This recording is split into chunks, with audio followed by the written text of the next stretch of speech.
Bersama-sama kita mau nyatakan bahwa kebaktian universitas hari ini kita mulai dengan berlandaskan kasih dan anugerah Allah Bapa yang telah dinyatakan dalam pribadi dan karya anak Allah, Yesus Kristus melalui persekutuan dengan Allah Roh Kudus. Mari kita berdoa.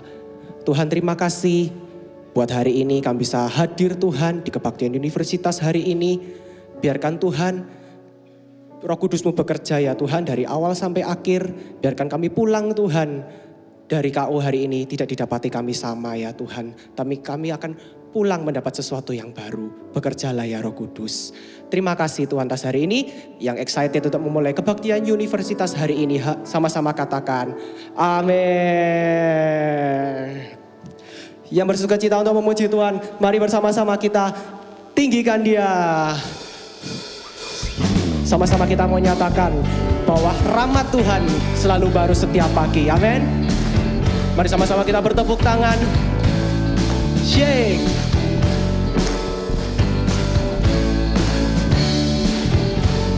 Sama-sama kita katakan kasih Allah.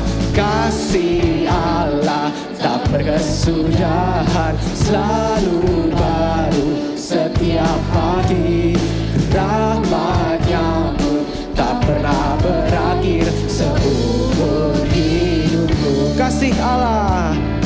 Kasih Allah tak berkesudahan, selalu baru setiap pagi. Rahmat-Nya pun tak pernah berakhir seumur hidup. Angkat tanganmu. Dengan sukacita ku kan menari, dengan sorak-sorai memuji. Ku naikkan pujian, haleluya, nyanyi bagi Dia Sang Raja, nyanyi bagi Dia Sang Raja. Kasih Allah, kasih Allah tak berkesudahan, selalu baru setiap pagi. Rahmat-Nya tak pernah berakhir seumur hidup. Lambaikan tanganmu. Dengan sukacita ku kan menari, dengan sorak-sorai memuji. Ku naikkan pujian, haleluya, nyanyi bagi Dia Sang Raja, nyanyi bagi Dia Sang Raja. Dengan sukacita ku kan menari, dengan sorak-sorai memuji. Ku naikkan pujian, haleluya, nyanyi bagi Dia Sang Raja, nyanyi bagi Dia Sang Raja. Lebih tinggi lagi nyanyikan. Oh, dengan sukacita ku kan menari, dengan sorak-sorai memuji. Ku naikkan pujian, haleluya, nyanyi bagi Dia Sang Raja, nyanyi bagi Dia Sang Raja. Lambaikan tanganmu. Dengan sukacita ku kan menari, dengan sorak-sorai memuji. Ku naikkan pujian, haleluya, nyanyi bagi Dia Sang Raja, nyanyi bagi Dia Sang Raja. Sekali lagi, nyanyi bagi Dia Sang Raja selamanya. Haleluya. Pararara papara, pararara papara. Sama-sama nyanyikan. Pararara papa, pararara papara, pararara papara. Bersama katakan, Tuhanlah kekuatan dan mazmurku, Dia gunung batu dan keselamatanku. Hanya padamu hatiku percaya, Kaulah menara kota perlindungan. Come on. Ku mau selalu bersyukur, sebab cintamu padaku takkan pernah berubah. Hatiku percaya, walau bumi bergoncang, gunung-gunung beranjak, namun kasih setiamu tak pergi dari parararapapa, parararapapa, parararapapa. Katakan Tuhanlah, Tuhanlah kekuatan dan mazmurku. Dia gunung batu dan keselamatanku. Hanya padamu hatiku percaya. Kaulah menara, kaulah menara dan kota perlindungan. Lambaikan tanganmu. Ku mau selalu bersyukur, sebab cintamu padaku takkan pernah berubah. Hatiku percaya, walau bumi bergoncang, gunung-gunung beranjak, namun kasih setiamu tak pergi dariku. Ku mau selalu bersyukur, sebab cintamu padaku takkan pernah berubah. Hatiku percaya, walau bumi bergoncang, gunung-gunung beranjak, namun kasih setiamu tak pergi dari. Lebih tinggi lagi, sama-sama kita nyanyikan. Oh, ku mau selalu bersyukur, sebab cintamu padaku takkan pernah berubah. Hati kami percaya, walau bumi bergoncang, gunung-gunung beranjak, namun kasih setiamu tak pergi dariku. Kasih setiamu, kasih setiamu tak pergi dari. Sekali lagi katakan, kasih setiamu tak pergi dari. Parararapapa, parararapapa, parararapapa. Sekali lagi, parararapapa, parararapapa, parararapapa. Berikan sorak-sorai yang terbaik buat Tuhan kita. Haleluya. Allah telah setia menemani kita. Dia gak pernah meninggalkan kita. Bahkan di saat kita rapuh, kita jatuh, kita merasa kesepian, kita merasa bahwa dunia ini tidak ada siapapun. Tapi hanya Tuhanlah yang setia menemani kita. Bahkan di saat kita suka hal-hal sekecil apapun, Dia selalu menemani kita. Dia gak pernah meninggalkan kita, bahkan sekalipun. Mari kita nyanyikan lagu Allah yang setia.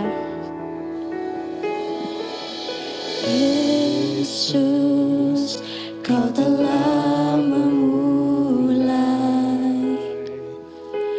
segala yang baik dalamku.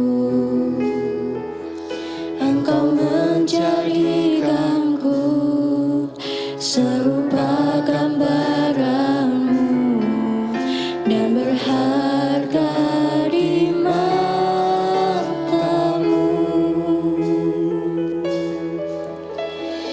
Yesus, Kau telah memulai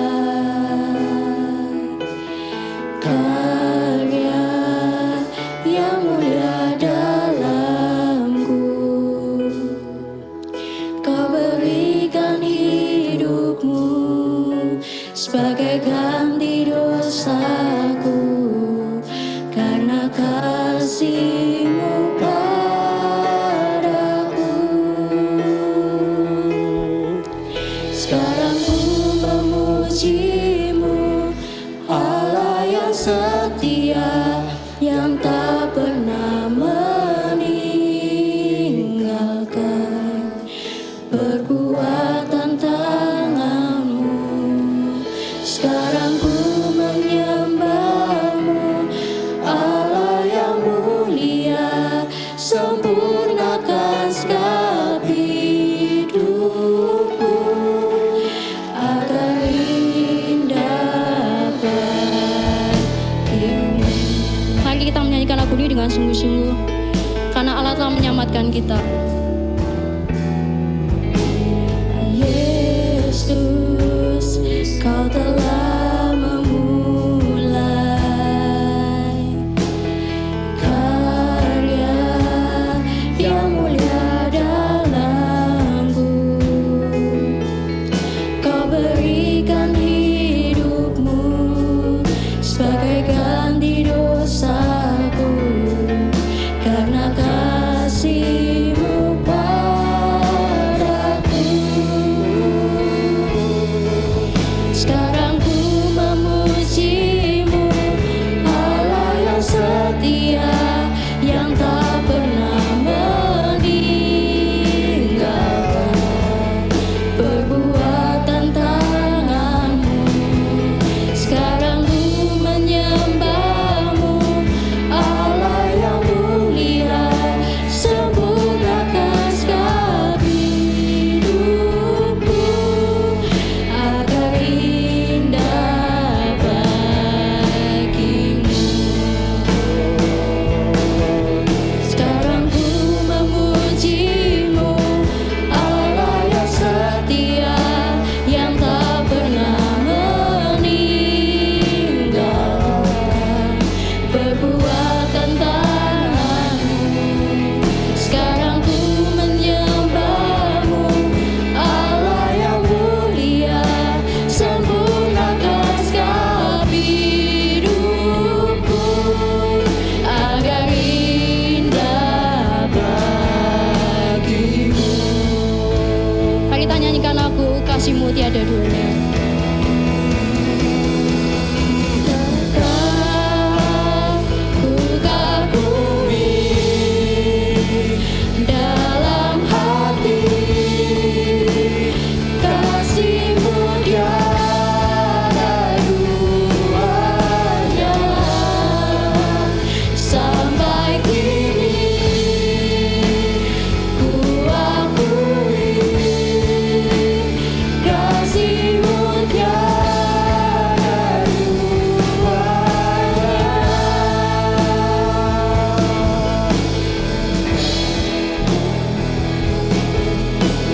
Kau ku kagumi dalam hati, kasih-Mu tiada duanya. Sampai kini ku akui, kasih-Mu tiada duanya. Kasih-Mu tiada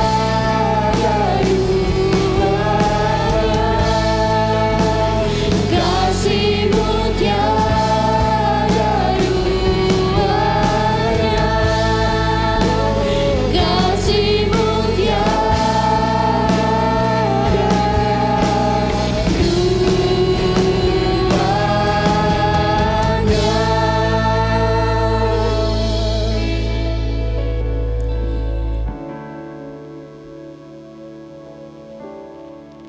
Bapak, Ibu, dan teman-teman sekalian bisa dipersilakan duduk.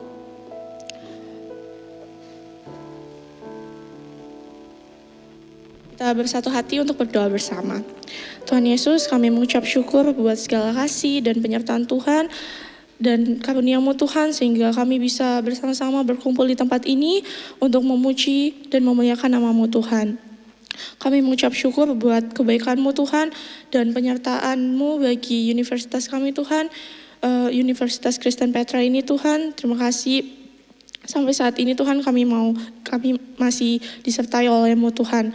Kami mau berdoa buat setiap mahasiswa yang ada di UK Petra ini ya Tuhan, agar bisa mengenal Kristus secara pribadi dan iman mereka bisa bertumbuh melalui setiap proses perkuliahan Tuhan yang dijalani di Universitas Kristen Petra ini Tuhan.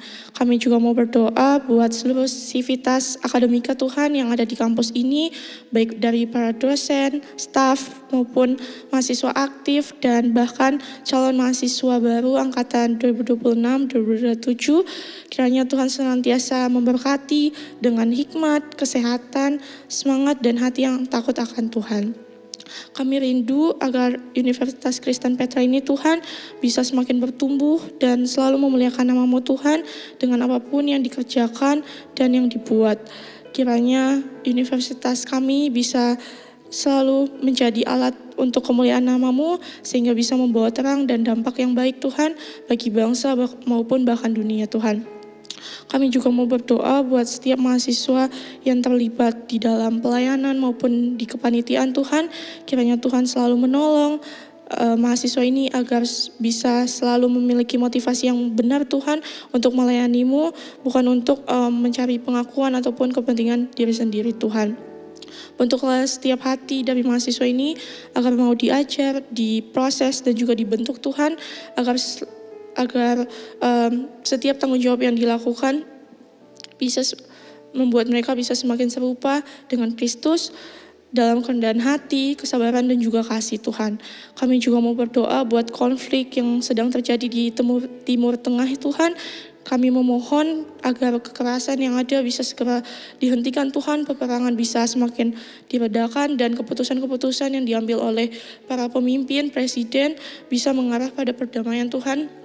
Dan kiranya Tuhan tolong lindungi juga setiap warga sipil, anak-anak, orang tua, bahkan seluruh Tuhan orang yang tidak bersalah. Kiranya jumlah korban jiwa dan juga penderitaan semakin terus berkurang Tuhan. Dan kami berdoa bagi mereka yang terluka, kehilangan keluarga dan juga tempat tinggal. Kiranya Tuhan yang akan mencukupkan dan menguatkan mereka untuk menjalani semua ini. Pakailah gereja dan juga lembaga-lembaga kemanusiaan yang lainnya Tuhan untuk bisa menjadi alat pertolongan dan penghiburan bagi mereka yang terkena konflik Tuhan. Ya Tuhan, inilah seluruh doa, permohonan dan ucapan syukur kami panjatkan kepadamu. Kiranya Tuhan saja, kiranya kehendak-Mu saja yang terjadi. Hanya di dalam nama Tuhan Yesus kami berdoa dan mengucap syukur. Amin.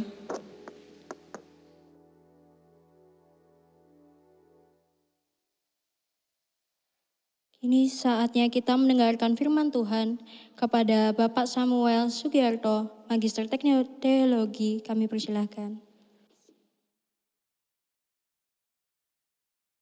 Selamat pagi menjelang siang Bapak Ibu dan rekan-rekan sekalian.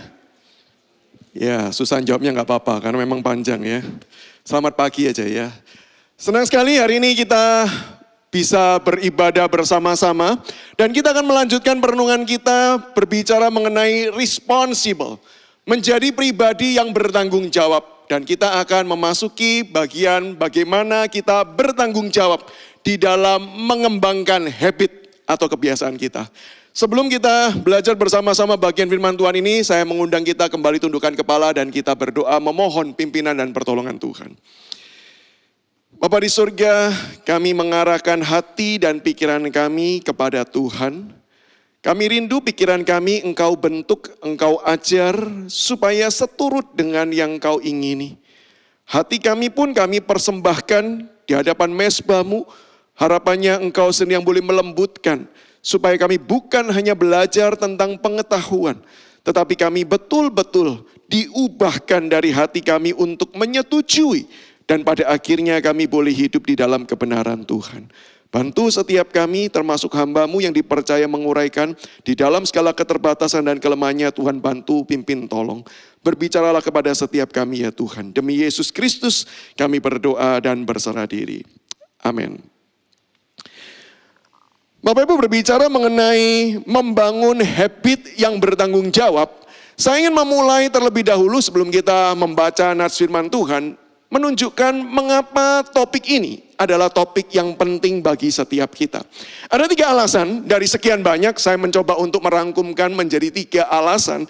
Kenapa sih berbicara tentang habit, kebiasaan. Dan kita perlu bertanggung jawab dengan kebiasaan itu adalah hal yang penting. Yang pertama, yaitu adalah karena kita hidup di dalam realitas autopilot. Sadar atau tidak Bapak Ibu? Hidup kita itu lebih banyak atau bisa dikatakan cukup banyak bekerja secara autopilot. Sebuah riset mengatakan bahwa setidak-tidaknya 40 hingga 50% keseharian kita itu autopilot. Dari mulai kita bangun tidur, ingat-ingat ketika kita bangun tidur, lalu hal pertama apa yang kita kerjakan dan lakukan Bapak Ibu dan rekan-rekan sekalian? Mungkin ada sebagian di antara kita yang bangun tidur langsung duduk dan berdoa. Wah, itu kami di Seminari Alkitab Asia Tenggara Bapak Ibu ya. Begitu bunyi lonceng, teng, wah itu spontan gitu ya, duduk. Dan kemudian Bapa di sorga, dan setelah itu diam lagi. Kenapa? Melanjutkan tidur yang belum gitu ya. Berapa banyak di antara kita mempunyai habit seperti itu? Termasuk habit berdoa sebelum makan. Nanti setelah kebaktian ini akan makan. Dan saya percaya mayoritas kita punya habit berdoa. Dan saya percaya begitu nasi di depan kita, literally kita akan lipat tangan mungkin sebagian ya, tundukkan kepala dan mengucapkan kalimat yang itu lagi. Betul kan? Hidup kita itu sangat dipengaruhi dengan habit. Sehingga bisa dikatakan sudah cenderung autopilot. Dan ketika kita melihat bahwa hidup kita itu autopilot, kira-kira 7 jam dari 16 jam sehari. Kenapa kok cuma 16 jam? Ya kalau hidupnya sehat ya, tidur 8 jam. Meskipun itu adalah idealisme. Betul? Seringkali kan tidurnya di bawah 8 jam. Kalau kita tidur 8 jam maka 16 jam kita beraktivitas dan disitulah 7 jam kira-kira. Hidup kita itu hanya autopilot. Sehingga bisa bayangkan enggak, kalau kita tidak benar-benar memikirkan ulang, habit apa yang terjadi selama 7 jam tersebut? Apa yang kemudian kita lakukan? Apakah itu adalah habit yang tepat? Apakah itu adalah habit yang membangun? Atau jangan-jangan itu adalah habit yang tidak bernilai, bahkan habit yang merusak kehidupan kita. Maka kita perlu memikirkan secara serius akan hal ini. Yang kedua, yaitu adanya titik buta. Habit itu sesuatu hal yang sudah sekian kali kita kerjakan dan lakukan. Ini bukan aktivitas baru-baru, tetapi ini mungkin sudah bertahun-tahun. Sampai kadangkala kita nggak sadar lagi mengerjakan dan melakukannya. Sehingga disitulah kadang-kadang kita nggak peka lagi dan nggak sadar lagi apa sih yang kita kerjakan dan lakukan. Dan dalam bagian ini Bapak Ibu saya ingin membedakan, tentu saja ada habit-habit yang sifatnya operasional. Contoh, kita punya kebiasaan mengkancing baju. Ada yang dari atas, ada yang dari bawah. Siapa yang dari atas boleh angkat tangan? Wah banyak juga. Siapa yang dari bawah? Siapa yang gak pernah dikancing? Nggak ada kan ya. Nah siapa orangnya beda-beda kan ya. Termasuk makan bubur dicampur atau tidak. Oh langsung ada yang geleng-geleng gitu ya. Rasanya garis keras gitu ya. Nggak boleh dicampur gitu ya. Walaupun di perut semuanya bercampur menjadi satu gitu ya. Biarlah perutnya mencampur. Maka ketika kita itu sudah terbiasa melakukannya, kita operasional saya tidak membicarakan hal tersebut. Karena tentu saja tidak ada benar dan tidak ada salah dalam hal tersebut. Tapi kebiasaan-kebiasaan lain yang sudah sering kita kerjakan, merespon penderitaan. Merespon kondisi-kondisi tertentu. Menerima kabar yang buruk maupun kabar yang baik. Menghadapi teman yang menjengkelkan ataupun teman yang baik. Setiap kita itu punya respon tertentu yang kita sudah nggak peka dan nggak sadar lagi. Dan itu menjadi titik buta kita. Sehingga kadangkala kita merasa bahwa hal itu wajar kok. Padahal hal itu tidak tepat atau salah. Karena sudah terbiasa berkali-kali. Maka penting untuk kita pause sejenak hidup kita. Seperti momen sekarang ini. Kita diajak untuk pause. Dan kita diajak untuk memikirkan habit-habit apa yang ada di dalam kehidupan setiap kita. Yang bukan sifatnya operasional. yang sifatnya mengandung nilai moral, apakah hal itu adalah tepat atau hal itu tidak tepat? Titik buta ini perlu kita sadari dan evaluasi. Dan yang ketiga, sebenarnya habit itu adalah jalan menuju kebajikan atau virtue.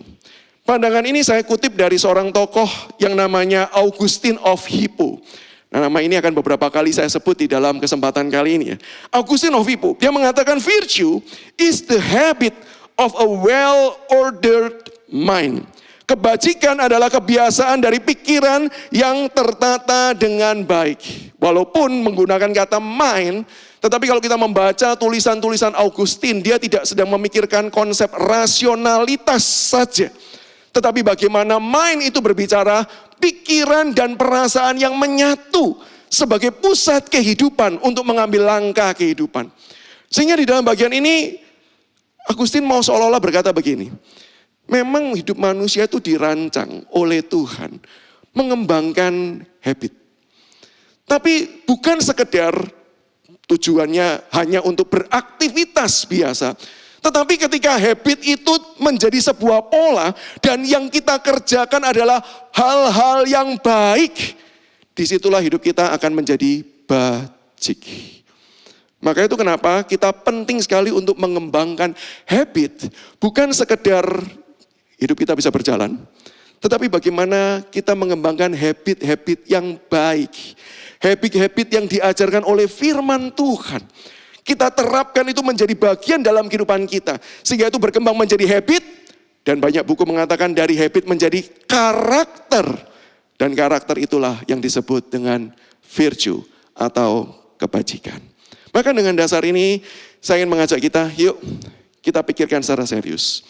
Khotbah ini mungkin pendek, dalam pengertian durasinya singkat saja, tetapi PR-nya panjang. Karena nggak cukup kita hanya mendengar, tapi biarlah ini menjadi model kita untuk di dalam keseharian kita memikirkan ulang habit apa yang ada di dalam hidup kita, dan bagaimana kita membangun habit yang bertanggung jawab itu. Maka untuk mengajak kita belajar membangun habit yang bertanggung jawab, saya akan mengajak kita mendasari dari perenungan kitab Kolose atau surat Kolose, pasal yang ketiga, ayat yang pertama hingga ayat yang ke-17. Saya mengundang kita boleh membuka Alkitab kita, Alkifon kita. Kolose pasal 3 ayat pertama hingga ayat yang ke-17. Saya tidak akan langsung membacakan ke-17 ayat ini di depan. Saya mengundang kita membuka Alkitab supaya nanti di dalam bagian-bagian tertentu ketika saya membacakan, setiap kita bisa menyimak di dalam Alkitab kita masing-masing. Dan dari situlah kita akan belajar melihat keseluruhan ayat-ayat ini. Dan sebelum kita masuk di dalam penggaliannya, Bapak Ibu, saya ingin mengingatkan singkat tentang latar belakang dari kitab Kolose. Jemaat Kolose adalah jemaat di mana Paulus melayani. Dan jemaat di zaman itu, di waktu itu, kenapa Paulus menulis surat Kolose, adalah jemaat yang menghadapi ajaran-ajaran sesat. Berbagai macam jenis, tapi inti poinnya kira-kira sama. Yaitu apa? Ajaran sesat ini mencoba untuk mengubah bagaimana kehidupan Kristen yang sesungguhnya. Salah satu yang saya percaya mungkin sebagian kita sering mendengar, Kristen itu nggak cukup hanya percaya saja. Kristen itu perlu juga banyak berbuat baik. Dan perbuatan baik itulah yang menentukan akan kadar kekristenan kita. Semakin banyak, semakin Kristen. Maka itu ajaran ini menggantung bukan saja dasarnya pada anugerah. Anugerah penting, tapi anugerah itu nggak cukup. Perlu ada banyak perbuatan baik yang kita kerjakan untuk kita bisa menyenangkan akan hati Allah. Sehingga, perhatikan, ajaran-ajaran seperti ini yang merasuki jemaat akan mengubah perilaku-perilaku jemaat tersebut. Ajaran yang keliru jangan pernah dipikir sederhana. Ajaran yang salah pasti akan berdampak di dalam perilaku kehidupan seseorang. Maka itu ketika sudah dikatakan bahwa dasar kita hanyalah Kristus. Kita bukan berdasar pada kebenaran diri. Iya, perbuatan baik itu penting, tapi tunggu. Harus ingat, dasar kita Kristus. Kristus adalah pusat, Kristus adalah yang sulung, pencipta. Di dalamlah dia segala kepenuhan Allah itu diam. Pasal 1, pasal 2 mengatakan demikian. Masuk ke pasal ketiga, Paulus mengajak, yuk sekarang kita bicara praktisnya bagaimana. Bagaimana kehidupan Kristen didasarkan pada Kristus itu yang sesungguhnya. Dan bagian inilah yang akan kita diskusikan, perbincangkan di kesempatan pagi hari ini. Bagaimana menghidupi Injil, kebenaran Injil. Mengubahkan habit-habit kehidupan setiap kita. Ada 3 hal, Bapak Ibu dan rekan-rekanku sekalian, yang saya ingin ajak kita pelajari dari bagian ini. Di dalam mengembangkan habit yang bertanggung jawab. Maka yang pertama, kita diminta untuk mengarahkan kecintaan kepada imaji atau gambaran kehidupan yang indah. Dan apa gambaran kehidupan yang indah? Yaitu serupa Kristus. Saya mulai terlebih dahulu mengajak kita melihat dasar ini. Habit itu dikembangkan, bukan sekedar pola perilaku yang terus-menerus diulangi. Kalau itu cuma sekedar berbicara tentang repetisi tindakan, bukankah kita mengalami ada tindakan-tindakan tertentu yang kita berusaha repetisi sampai satu titik juga berhenti kok. Contoh, saat teduh. Nah ini yang Kristen-Kristen gitu ya. Yang gerejanya selalu menekankan, ayo saat teduh, ayo saat teduh. Bahkan diajarkan gitu ya, dibuat kelompok, ada WA grupnya atau line grupnya. Setiap kali habis saat teduh, ini ya laporan ya. Itu kan upaya untuk menjadikannya habit. Betul kan ya? Tetapi bukankah seringkali kita dapati nggak mudah loh melakukannya. Nggak gampang untuk menerapkannya.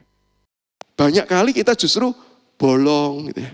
Kalau bahasa saya dulu waktu masa-masa muda gitu ya, berkelompok KTB ditanyai, bagaimana saat teduh hari ini?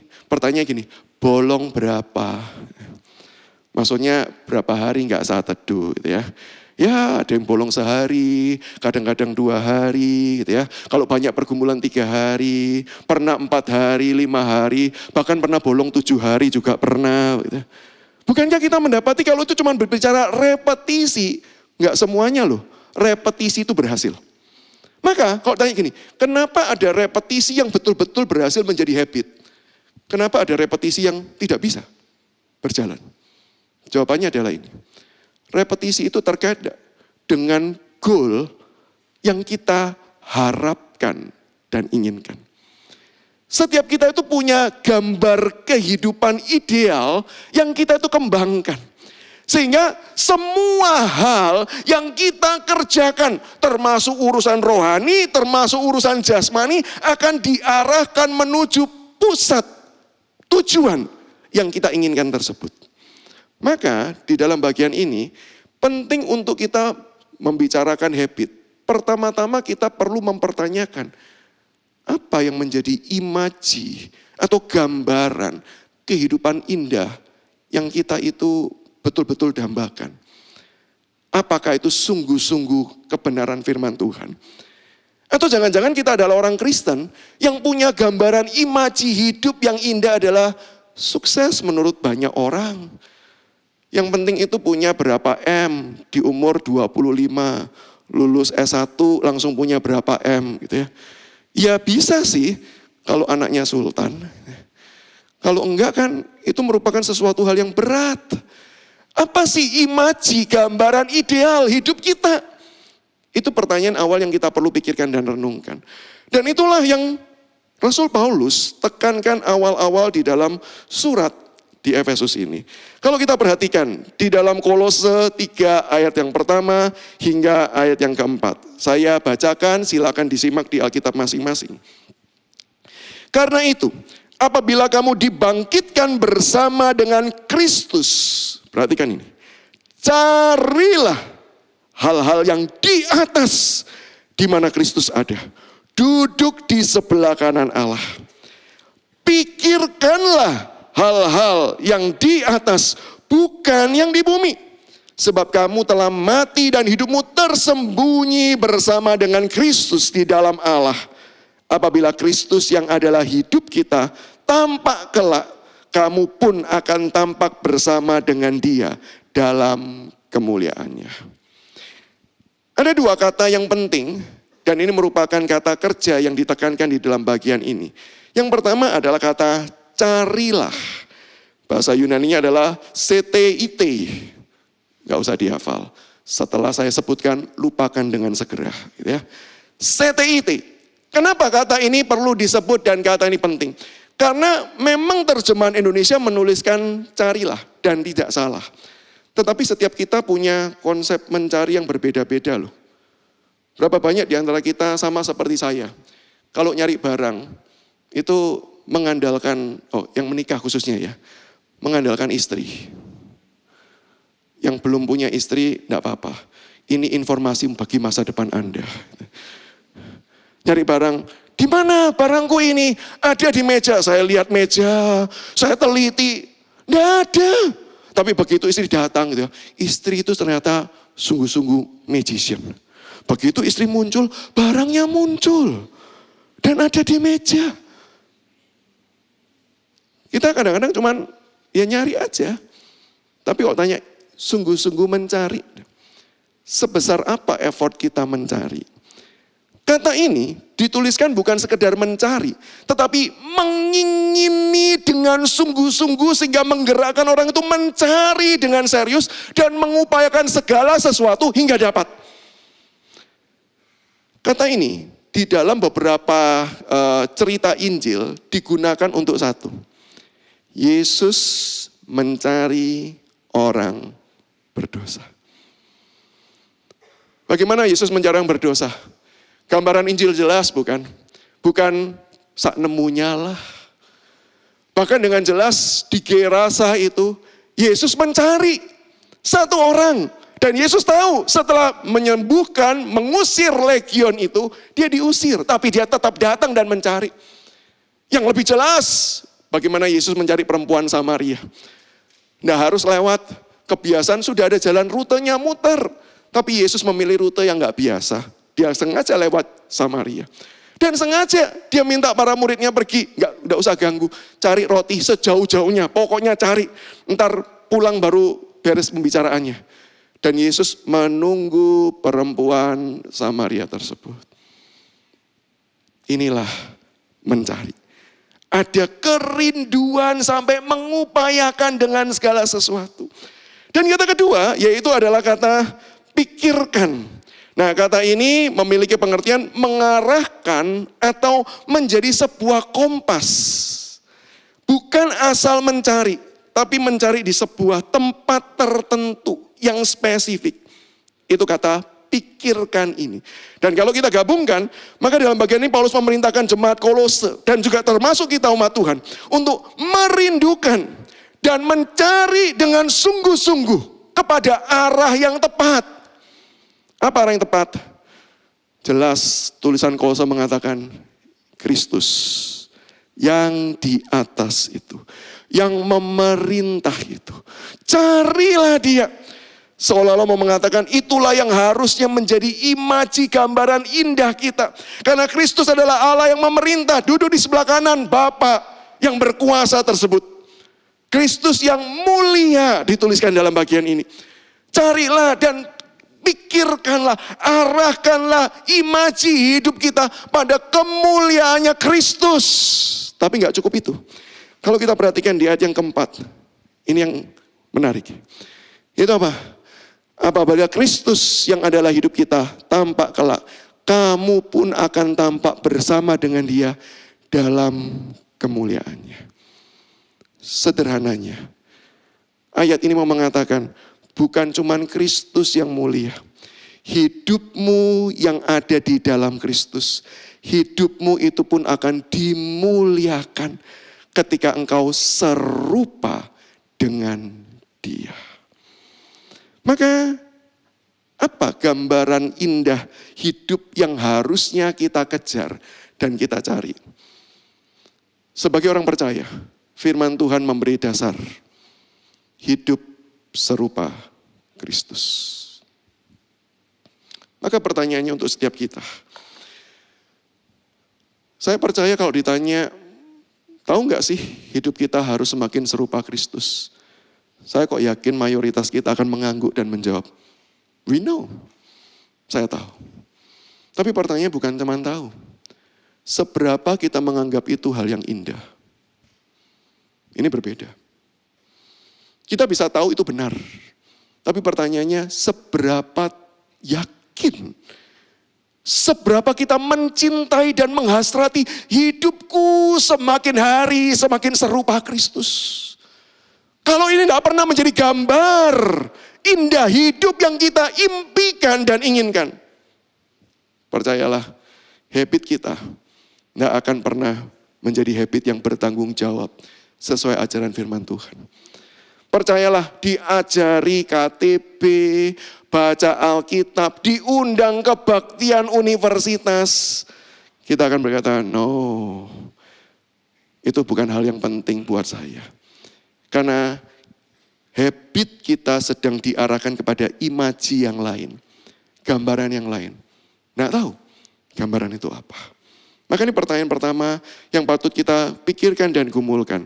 Sudahkah kita merindukan, menginginkan, menghasrati dengan seluruh tubuh hidup yang serupa Kristus? Yang kedua, bagaimana sih membangun habit bertanggung jawab menurut ajaran firman Tuhan? Yaitu kita perlu mendasarkan perubahan pada kuasa Allah.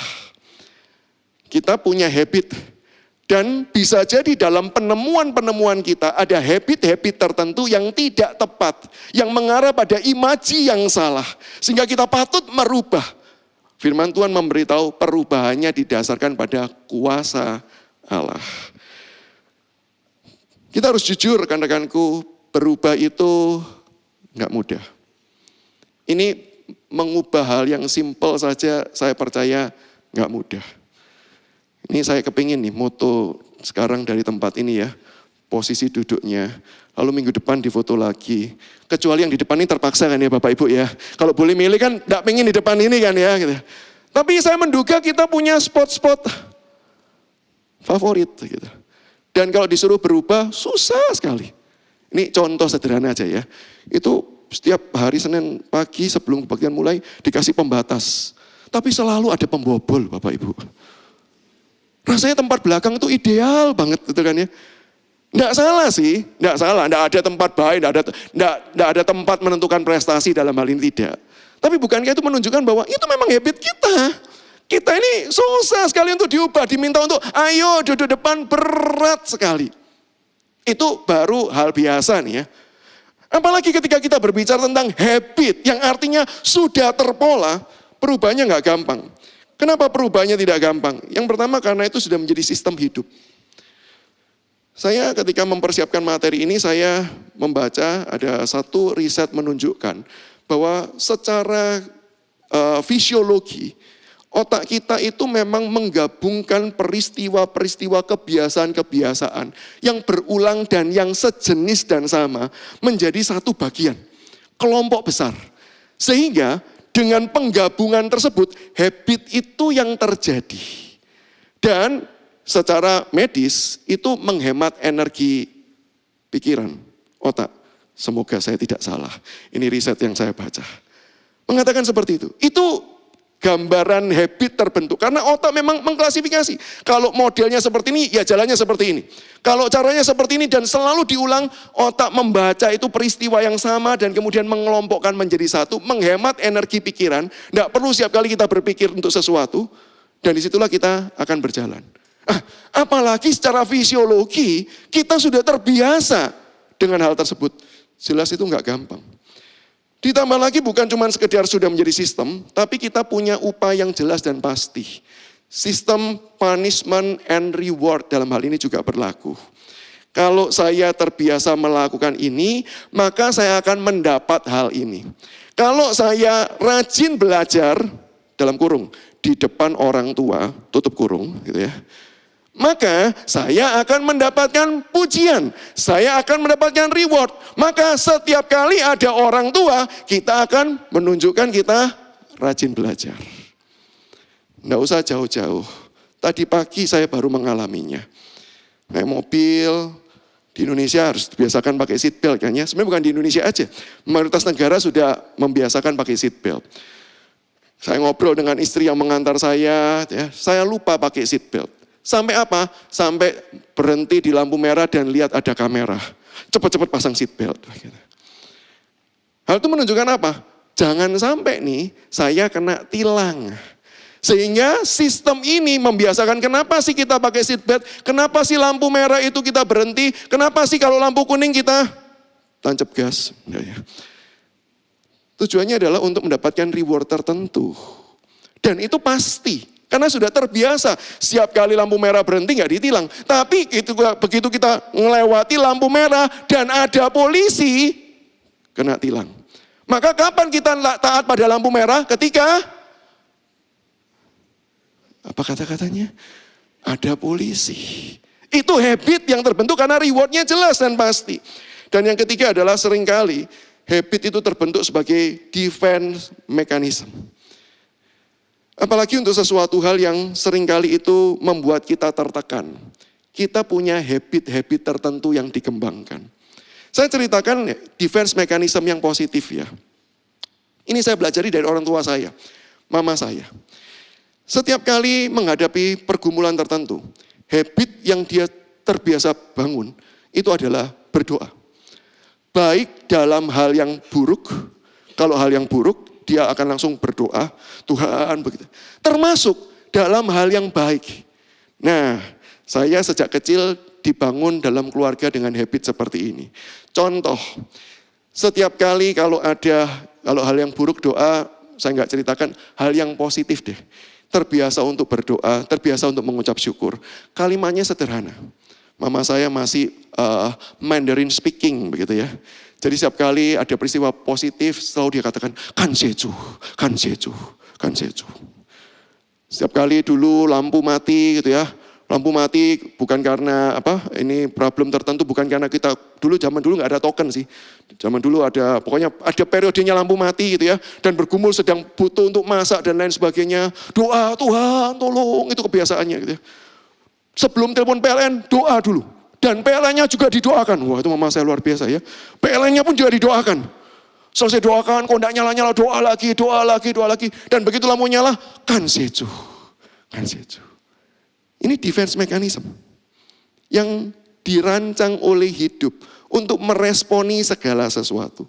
Sehingga nggak mudah loh untuk mengubah sesuatu hal yang semacam ini. Kalau itu adalah hal yang buruk. Dan ditambah satu lagi. Apalagi saat ini kita sedang membicarakan kita mau mengubah habit-habit yang tidak mengarah kepada imaji serupa Kristus. Dan kita mau membangun sebuah habit-habit yang mau mengarahkan hidup kita serupa Kristus. Wah, ini pergumulannya berkali-kali lipat. Maka kalau kita memperhatikan di dalam Kolose pasal yang ke-5 hingga pasal yang ke-14. Saya akan bacakan di dalam terjemahan LITB yang kedua. Karena itu, matikanlah dalam dirimu segala sesuatu yang duniawi, yaitu percabulan, kenajisan, hawa nafsu, nafsu jahat, dan juga keserakahan, yang sama dengan penyembahan berhala. Semuanya itu mendatangkan murka Allah atas orang-orang yang tidak taat. Dahulu kamu juga melakukan hal-hal itu ketika kamu hidup di dalamnya. Tetapi sekarang, buanglah semuanya itu, yaitu marah, geram, kejahatan, fitnah, dan kata-kata kotor yang keluar dari mulutmu. Jangan lagi kamu saling mendustai, karena kamu telah menanggalkan manusia lama serta kelakuannya, dan telah mengenakan manusia baru yang terus-menerus diperbaharui, untuk memperoleh pengetahuan yang benar menurut gambar penciptanya. Dalam hal ini, tidak ada lagi orang Yunani atau orang Yahudi, orang bersunat atau orang tidak bersunat, orang barbar atau orang skit, budak atau orang merdeka. Tetapi Kristus adalah semua dan di dalam segala sesuatu. Karena itu, sebagai orang-orang pilihan Allah yang dikuduskan dan dikasihinya, kenakanlah belas kasihan, kemurahan, kerendahan hati, kelemah lembutan, dan kesabaran. Sabarlah kamu seorang terhadap yang lain, dan ampunilah seorang yang lain apabila yang seorang menaruh dendam terhadap yang lain. Sama seperti Tuhan telah mengampuni kamu, perbuatlah juga demikian. Di atas semuanya itu, kenakanlah kasih sebagai pengikat yang mempersatukan dan menyempurnakan. Rekan-rekan, kalau kita mendapati yang dituliskan Rasul Paulus ini, kita bisa mendapati ada sebuah konsep umum yang berlaku. Yaitu apa? Adanya cara-cara untuk kita melakukan perubahan kehidupan. Perlu mematikan, perlu membuang, dan perlu menggantikannya. Ini prinsip umum. Tidak pernah kita cuma bisa menghentikan satu habit tertentu. Sekali lagi, tidak ada habit yang bisa dihentikan. Yang ada adalah habit itu diubah. Kenapa? Karena setiap habit yang sudah terbentuk pasti akan mengarah kepada imaji tertentu. Dan itu bekerja. Dan itu berhasil, ada hasilnya. Sehingga tidak bisa kita cuma menghentikan, berarti kita akan kehilangan. Yang bisa kita lakukan adalah menggantikannya. Dan ajaran ini adalah ajaran umum. Banyak tokoh-tokoh, filsuf, pemimpin-pemimpin pemuka agama mengajarkan hal yang sama. Kita perlu mengganti habit. Tetapi dalam bagian ini, yang menarik, Paulus bukan sekedar mengajarkan teori gantilah habit. Karena nggak bisa. Kita nggak punya kekuatan. Nggak berdaya. Maka itu kalau kita memperhatikan di ayatnya yang ke-12. Dan ini kata kuncinya. Karena itu sebagai orang-orang pilihan Allah yang dikuduskan dan dikasihi. Bentuknya pasif. Yang artinya bukan upaya kita. Tetapi Allah lah yang bekerja.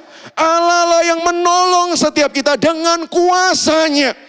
Ketika kita menyerahkan hidup kita kepada Kristus, disitulah Allah yang bekerja menolong kita. Memberikan kuasa perubahan tersebut. Dan ini kata kuncinya. Bagaimana perubahan itu bisa terjadi? Bagaimana perubahan itu bisa berlaku dalam hidup kita? Ketika Allah yang berkuasa itu menolong kita, memberikan kuasa itu dalam hidup setiap kita. Satu hal Bapak itu terjadi dalam hidup saya. Dan ini betul-betul terjadi di depan mata saya sendiri. Waktu kecil saya sering sakit-sakitan. Sakit batuk, sakit pernafasan gitu ya. Bukan asma. Diajak ke dokter, berbagai macam dokter, gak pulih-pulih. Dan gak sembuh-sembuh. Sampai akhirnya satu dokter terakhir, orang tua saya ajak ketika saya kecil itu ke dokter tersebut. Dan begitu dokter periksa saya, dokter langsung kemudian tanya sama orang tua saya. Ada yang ngerokok ya di rumah? Lalu mama saya segera menoleh kepada sebelahnya, yaitu papa saya. Dan katakan, ini pelakunya. Dan memang papa saya itu perokok berat. Saya masih ingat di kamar itu selalu ada kursi kecil dari kayu, tempat asbak. Dan nonton TV, saya terbiasa mencium aroma-aroma tersebut. Setiap waktu masa kecil. Sehingga sekarang ketika mencium bau rokok itu masih terkenang. Ada memori-memori tertentu, walaupun sekarang jujur sih bau rokok ada yang harum-harum juga ya sekarang ya. Nggak semuanya baunya seperti yang zaman dulu. Rokok zaman dulu kelihatannya masih belum pakai filter atau apa. Ya. Pokoknya bau itu, tersiap hari. Dan dokter tuh langsung berkata kepada orang tua saya begini. Mau anakmu sembuh, berhenti merokok. Kalau enggak, anakmu mati. Itu kalimatnya. Kalau enggak berhenti rokok, anakmu mati. Dikasih obat? Enggak. Disuruh pulang. Dan Bapak Ibu tahu apa yang terjadi? Sejak hari itu, sampai papa saya meninggal, tidak pernah satu batang rokok pun dia hisap. Saya bertemu dengan banyak orang yang perokok. Mencoba berhenti. Gak mudah kan. Sampai tempel koyok pun gak gampang. Kalau tanya, kok bisa? Ayah saya itu berhenti merokok dan langsung di momen tersebut. Saya percaya jawabannya adalah karena ada kuasa Allah yang bekerja, bukan kekuatannya. Saya ingat momen ketika pergi pesta, paman saya yang juga sudah diwanti-wanti dokter, hati-hati ya, paru-parumu sudah akan kena nih, karena dia juga perokok berat. Di pesta, orang nikah, nawarkan, yuk rokok yuk, paman saya ambil. Di depan mata saya ada tamu menawari papa saya, ngerokok. Dia berkata, tidak. 2 orang. Yang satu berkata, sesekali gak apa-apa lah ya. Sesekali kok. Gak akan gimana-gimana. Ya namanya orang kalau sudah waktunya mati ya matilah. Tapi papa saya tetap kata, no. Kok bisa? Kok kuat? Papanya Pak Sam setengah dewa ya? Mungkin sih ya. Enggak. Kok bisa dia kuat? Saya percaya ada kuasa Allah yang bekerja di dalam hal tersebut. Sehingga di dalam bagian ini, Bapak Ibu, perubahan itu terjadi karena pekerjaan Tuhan. Namun, nah ini yang saya perlu garis bawahi Bapak Ibu. Kita perlu menyadari bahwa perubahan berdasarkan kekuatan supranatural itu adalah necessary condition. Bukan sufficient condition.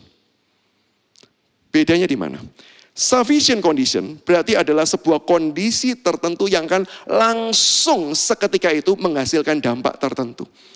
Itu adalah kondisi yang diperlukan poin terakhir sebelum perubahan itu terjadi. Itu sufficient condition. Tetapi kuasa Allah itu adalah necessary condition. Yang artinya apa? Perubahan tidak mungkin terjadi tanpa kuasa Allah. Tetapi apakah berarti kita sekarang diam saja? Dan kemudian kita cuma berkata, ya kalau Tuhan menggerakkan maka saya akan berubah. Kalau enggak ya berarti kan salahnya Tuhan yang enggak memberikan kuasa. Bukan. Maka itu coba perhatikan. Paulus yang sadar perubahan itu adalah karena kuasa Allah. Paulus tetap mengajarkan, yuk buang perbuatan jahat. Yuk matikan tindakan-tindakan dosa. Yuk belajar untuk menggantikan habit tersebut. Dia masih pakai cara-cara praktis itu. Tapi gak sama dengan tokoh-tokoh yang lain.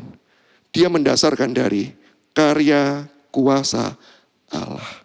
Kuasa Allah ini adalah fondasi yang harus ada untuk sebuah perubahan terjadi. Meskipun tentu saja kita perlu melakukan hal-hal yang lain. Ada tanggung jawab kita juga untuk kita belajar berubah. Maka di dalam bagian ini, Bapak Ibu dan rekan-rekanku, pertanyaan yang saya ingin ajak kita gumulkan adalah, bagaimana? Apakah kita mau membawa pergumulan, kesulitan perubahan kita itu kepada Tuhan? Bagi saya itu adalah langkah praktis yang paling mendasar. Sebelum kita coba berbagai macam tips mengubah. Sekali lagi, tidak menutup kemungkinan ada tips-tips, trik-trik tertentu yang bisa kita pelajari. Tapi hal pertama dan yang mendasar adalah, apakah kita selalu membawa itu kepada Tuhan? Dan berkata, Tuhan, tolong saya, bantu saya. Karena tanpa pertolongan, tanpa bantuanmu, aku gak sanggup. Tuhan, tolong saya. Saint Agustinus atau Agustinus dari Hippo yang tadi saya kutip di awal. Kalau kita melihat sejarah kehidupannya, dia bukan seorang suci yang sebagaimana kita kenal sekarang. Tapi dia adalah seorang dengan gaya hidup bebas, pergaulan yang tidak beretika lagi. Dan mengikuti berbagai macam ajaran-ajaran yang sesat di zamannya itu. Bahkan dikatakan secara manusiawi, Agustinus itu sudah hidup dalam autopilot yang sangat kuat. Sehingga orang mau berkata, sudahlah nampaknya si Agustinus ini dilahirkan untuk dibinasakan. Itu Agustinus. Tapi Bapak Ibu tahu enggak? Setiap hari ibunya Monica membawa Agustinus di dalam doa. Apakah Monica menegur? Saya percaya dia lakukan. Apakah Monica mengajarkan Agustinus apa yang harusnya dilakukan, apa yang tidak harus? Iya. Saya percaya sebagai seorang ibu dia melakukan banyak hal. Tapi satu hal yang dicatat, dia setiap hari berdoa kepada Tuhan. Menyerahkan hidup Agustinus pada Tuhan dan berkata, Tuhan tolong. Aku tidak punya kuasa. Aku sudah melakukan bagianku, Tuhan tolong. Kalau engkau tidak bekerja, aku tidak berdaya. Dan Bapak Ibu, ini bukan terjadi setahun, 2 tahun. Tetapi terjadi bertahun-tahun. Monica berdoa. Sampai kemudian kalau kita mendengar dan kita mengetahui ceritanya. Satu kali Agustinus ada di satu tempat. Dia mendengarkan akan sebuah lagu yang dinyanyikan. Tolelegi, yang artinya ambil dan bacalah. Dan Agustinus mengambil Alkitab. Kok yang diambil Alkitab ya? Nggak tahu juga. Dan dibuka tuh. Dan tepat membaca Roma 13 ayat 13 sampai 14. Dan di momen tersebut pertobatan terjadi. Kok bisa ya? Orang yang seperti Agustinus, habitnya sudah rusak, bisa dipertobatkan. Sekali lagi firman Tuhan berkata, kuasa Allah. Maka hari ini saya mau berkata pada setiap kita, tidak peduli habit apa yang sudah terbangun dalam hidup kita. Tidak peduli seberapa rusak habit itu. Bahkan mungkin kita sudah berkata kepada diri kita sendiri, aku ya gini ini. Mau gimana lagi? Inilah diriku, sudah bertahun-tahun bagaimana aku bisa berubah. Firman Tuhan hari mau berkata, datang kepada Kristus. Serahkan hidupmu pada Dia. Dan disitulah kuasa Allah yang hidup, yang bangkit itu, yang sanggup mengubahkan setiap kita. Dan poin yang terakhir Bapak Ibu, bagaimana kita membangun hidup yang kemudian membangun habit yang tepat dan berkenan kepada Allah. Yaitu dibentuk dalam ekosistem habit. Satu catatan Bapak Ibu ketika saya menyelidiki tentang habit, kebiasaan itu biasanya semakin kuat ketika didasarkan dari duplikasi, bukan sekedar diberitahu dan kita terapkan, tapi kita melihat contoh langsung, duplikasi dan imitasi, meniru sesuatu yang ada di luar. Maka tidak heran habit yang orang tua lakukan biasanya akan turun kepada habit anaknya. Ada sebuah pernah advertisement menggambarkan orang tuanya yang suka maki-maki, anak di sampingnya juga maki-maki. Orang tuanya yang suka menendang, anaknya juga suka menendang. Karena memang itulah habit dipelajari dari lingkungan sekitar. Dia menduplikasi kebiasaan-kebiasaan yang ada. Dan itu memang benar. Teori itu tidak salah. Maka kalau kita mengamati Kolose 3 ayat 15 sampai 17, saya bacakan. Hendaklah damai sejahtera Kristus memerintah dalam hatimu. Karena untuk itulah kamu telah dipanggil dalam satu tubuh. Dan bersyukurlah. Hendaklah perkataan Kristus tinggal dengan limpahnya di antara kamu. Sehingga kamu dengan segala hikmat mengajar dan menegur seorang akan yang lain. Dan sambil menyanyikan mazmur dan puji-pujian dan nyanyian rohani. Kamu mengucap syukur kepada Allah di dalam hatimu. Dan segala sesuatu yang kamu lakukan dengan perkataan atau perbuatan, lakukanlah semuanya itu dalam nama Tuhan Yesus, sambil mengucap syukur melalui Dia kepada Allah Bapa kita. Perhatikan, Paulus pun juga menekankan komunitas. Maka kita membaca di sana, satu tubuh dibentuk menjadi satu tubuh. Komunitas inilah yang saling mempengaruhi satu dengan yang lain. Dan kalau kita memperhatikan di ayat 15, hendaklah damai sejahtera Kristus memerintah dalam hatimu. Di dalam teks aslinya, bentuknya plural, jamak, bukan singular. Menandakan bahwa adanya penting sekali komunitas itu saling mempengaruhi, saling membangun satu dengan yang lain. Maka disinilah undangan bagi setiap kita. Kita bersyukur UK Petra sangat mementingkan komunitas rohani yang baik. Maka itu kenapa ada kebaktian universitas. Tempat untuk kita bisa berkomunitas. Tempat untuk kita bisa bersama-sama belajar kebenaran Tuhan. Ini salah satu cara. Ada pemuritan, ada astor, ada dynamic journey. Wah, saya singgung sekalian ya. Jangan lupa hari Jumat besok, bagi yang mengikuti kelas dynamic journey, ikutilah itu sebagai bagian dari komunitas. Yang apa? Membentuk kita. Mengarahkan kita, membentuk imaji kita, membentuk kebiasaan kita untuk bisa menjadi semakin serupa dengan Yesus Kristus. Komunitas itu penting di dalam hal ini. Maka bijaksanalah di dalam memilih siapa pengaruh luar yang kita biarkan untuk influence hidup kita. Baik itu rekan yang nyata secara fisik, ataupun sosial media yang kita lihat. Tidak pernah netral.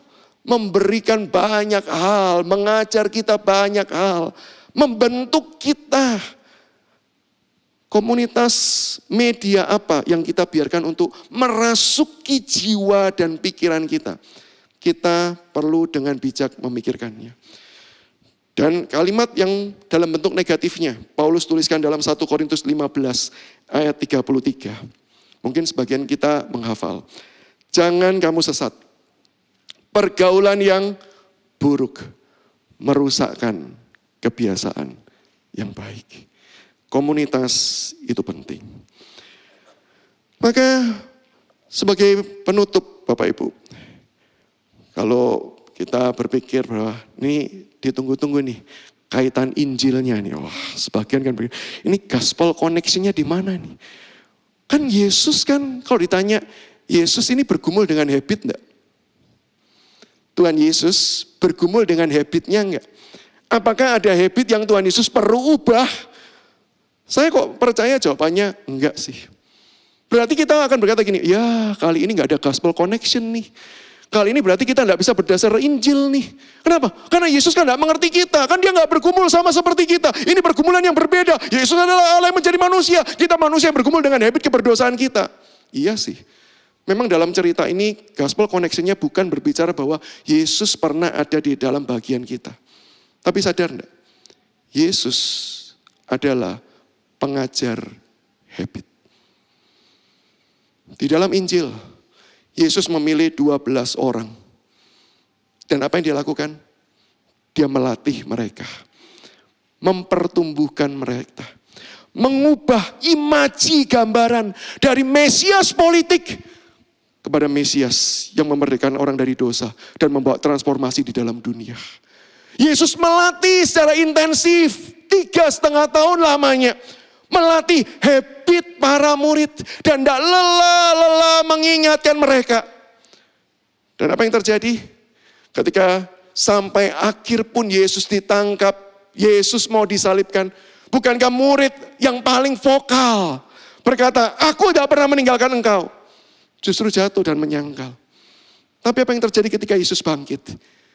Dia masih belum selesai. Dia masih kembali mengajar. Maka itu dia kembali menjumpai para murid. Menampakkan dirinya, memberikan pengharapan, memberikan damai sejahtera. Bahkan khusus kepada murid yang mengkhianati dia itu. Kepada murid yang kemudian menyangkal dia. Yesus kembali menyatakan cinta kasihnya kepada Petrus. Dan Bapak Ibu, sampai Roh Kudus dicurahkan, Roh Kudus terus menerus juga mengajar, membentuk habit. Sampai singkat cerita Bapak Ibu, kalau kita mengamati sejarah kekristenan. Petrus yang pertama punya gaya hidup, habit, Yudaismenya. Mau mencari keuntungan bagi diri dan bangsanya. Bukankah pada akhirnya dia terus menerus memberitakan Injil. Bahkan satu, dia mati juga disalib. Sama seperti Tuhan. Dalam gambar ini saya mau katakan serupa Kristus kan. Dia menyerahkan dirinya. Pembentukan itulah yang terus menerus pekerjaan Allah yang tidak pernah berhenti. Terus menerus bekerja dalam dirinya. Terus menerus mengubah habitnya. Sampai akhirnya dia menjadi pemberita Injil yang mati bagi Kristus. Memang sejarah mencatat ketika Petrus mau mati disalib. Dia berkata, jangan samakan aku dengan Tuhanku. Tidak layak. Salib aku terbalik. Tapi bukankah dia mati disalib?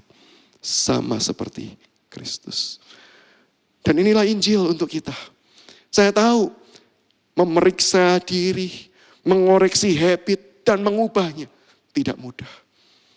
Tapi firman Tuhan mau berkata, Yesus Sang Allah, dialah guru yang mengajar Dia yang terus menerus tanpa henti menolong setiap kita, mengubahkan kita. Sedikit demi sedikit, hidup semakin hari semakin serupa Dia. Maka undangan buat kita, maukah kita serahkan diri kita kepada Kristus yang akan mengubahkan habit kita. Semakin serupa Kristus, semakin hidup bagi Dia. Amin. Mari kita tundukkan kepala dan berdoa. Bapa di sorga, tolonglah kami belajar bertanggung jawab dengan hidup kami. Khususnya dengan habit-habit yang kami miliki. Biarlah firman ini mengganggu kami, supaya kami terus mengoreksi habit apa yang terjadi dalam hidup kami. Bantu dan tolong kami Tuhan, untuk berubah, bukan karena kami mampu, tapi berdasarkan kuasa dan pertolongan-Mu lah. Karena kami percaya anugerah-Mu cukup memampukan kami hidup di dalam Engkau dan hidup bagi Engkau. Berkati setiap rekan-rekanku yang hadir tempat ini Tuhan. Dalam setiap pergumulan kami punya habit yang berbeda satu dengan yang lain. Kami berbeda dalam pergumulan kami.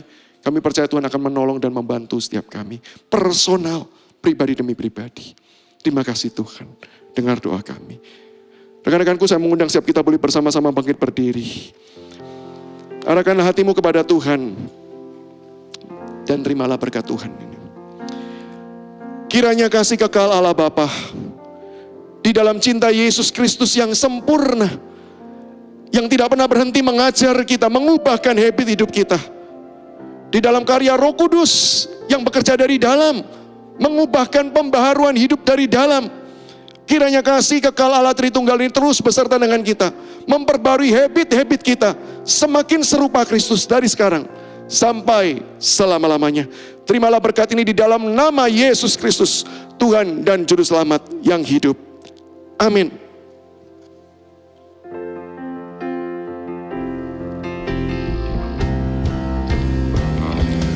Puji Allah Bapa, puji Allah Putra, puji Allah Roh Kudus, ketiganya yang esa dimuliakan sampai selama-lamanya.